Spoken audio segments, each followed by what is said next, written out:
Assalamualaikum warahmatullahi wabarakatuh.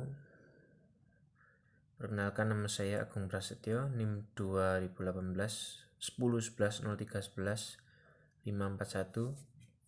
Kali ini saya akan menjelaskan terkait dengan hukum kepailitan.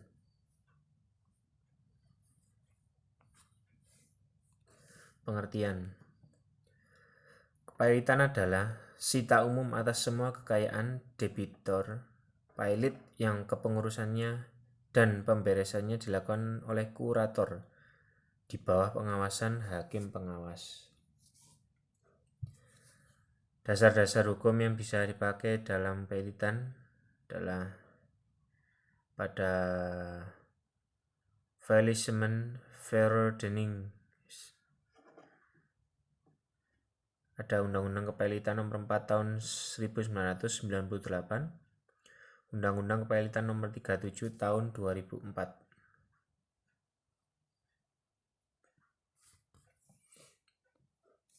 Kita lanjut. Perusahaan dikatakan pailit. Debitor harus mempunyai 2 utang atau lebih dan tidak membayar sedikitnya 1 utang yang telah jatuh tempo dan dapat ditagih. Jadi di sini syarat perusahaan itu bisa dikatakan pailit itu yaitu misalnya mempunyai utang lebih dari 1, misalnya 2. Dari 2 utang tersebut salah satunya sudah melewati batas jatuh tempo dan sehingga utang tersebut dapat ditagih oleh kreditur. Selanjutnya juga dinyatakan pailit oleh putusan pengadilan niaga, sehingga apabila setelah dilaporkan kepada pengadilan dan pengadilan memberi keputusan bahwa perusahaan tersebut telah pailit. Selain itu juga diajukan oleh pihak-pihak yang memenuhi syarat, yaitu debitor atau kreditor, kejaksaan jika untuk kepentingan umum, Bank Indonesia jika debitornya adalah bank, Badan Pengawas Pasar Modal atau Bapepam jika debitornya adalah berupa perusahaan efek, bursa efek, lembaga clearing, dan penjamin, lembaga penyimpanan dan penyelesaian.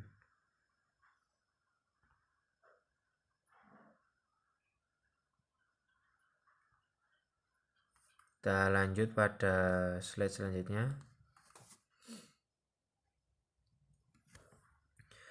Dalam hal permohonan, pernyataan pailit diajukan oleh debitor yang masih terikat dalam pernikahan yang sah. Permohonan hanya dapat diajukan atas persetujuan suami atau istrinya. Dalam pasal 4, permohonan pailit harus diajukan oleh seorang advokat. Pasal 7 ayat 1.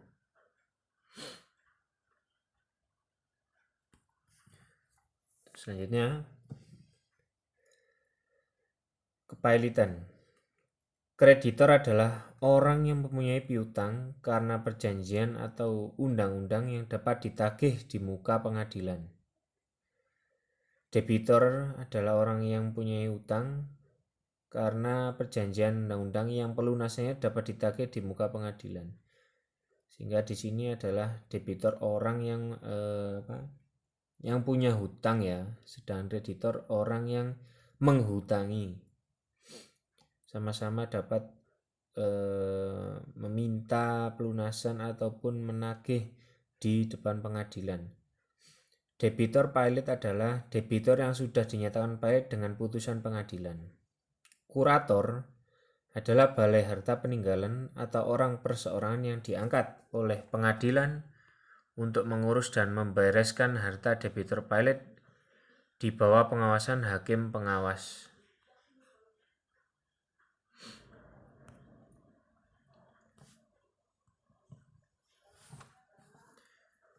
Setelah adanya putusan pailit, kurator melakukan pemberesan harta pailit. Hakim pengawas mengawasi tindakan kurator, dilakukan rapat verifikasi atau pencocokan hutang piutang, dilakukan rapat kreditor atas usulan hakim pengawas permintaan kurator dan permintaan kreditor, pengadilan dapat memerintahkan supaya debitur pilot ditahan di bawah pengawasan jaksa yang ditunjuk oleh hakim pengawas. Terdapat pada pasal 93.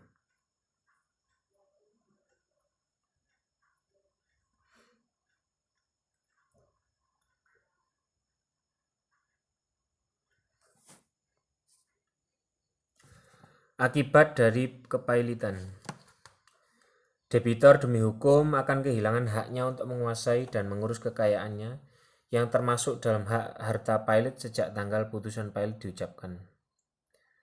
Semua perikatan debitur yang terbit sesudah putusan pilot tidak lagi dapat dibayar dari harta pilot kecuali perikatan tersebut menguntungkan harta pilot. Upah yang terutang sebelum maupun sesudah putusan pilot merupakan utang harta pilot. Seperti pada pasal 39 ayat 2. Berlaku penangguhan terhadap pelaksanaan hak tanggungan untuk jangka waktu paling lama 90 hari. Jadi di sini saya menjelaskan bahwa orang yang memiliki hutang seperti hutang kepailitan sebelum jadi kepailitan, maka perusahaan tersebut sebagai debitur sebagai kreditur dapat mengajukan kepailitan kepada pengadilan niaga. Tapi sebelum hal itu dapat terlaksana dan dinyatakan pilot, maka dari segi debitur bisa meminta jangka waktu untuk penangguhan terhadap putusan pengadilan sehingga dinyatakan pilot. Terkait dengan penangguhan juga meminta waktu-waktu yang dibutuhkan agar perusahaan tersebut tidak dinyatakan pilot. Terkadang dari pihak debiturnya tersebut sanggup, misalnya dengan usahanya sanggup, saya akan melunasi hutang tersebut pada berapa bulan ke depan sehingga tidak sampai dinyatakan pilot. Karena putusan pengadilan bila sudah dinyatakan pilot, maka harta dari seorang debitur maka akan diikutkan keseluruhannya pada hutang-hutang yang termasuk di dalamnya dalam perusahaannya, sehingga harta tersebut akan ditahan oleh pihak pengadilan sebagai jaminannya. Maka dari itu kepailitan ini terkadang dari pihak debitur sangat-sangat diusahakan agar tidak sampai terjadi atau tidak sampai dinyatakan oleh pengadilan dengan berupa koordinasi dengan pihak kreditur dan pengadilan. Mungkin itu yang saya bisa jelaskan terkait dengan kepailitan. Kurang lebihnya mohon maaf. Wassalamualaikum warahmatullahi wabarakatuh.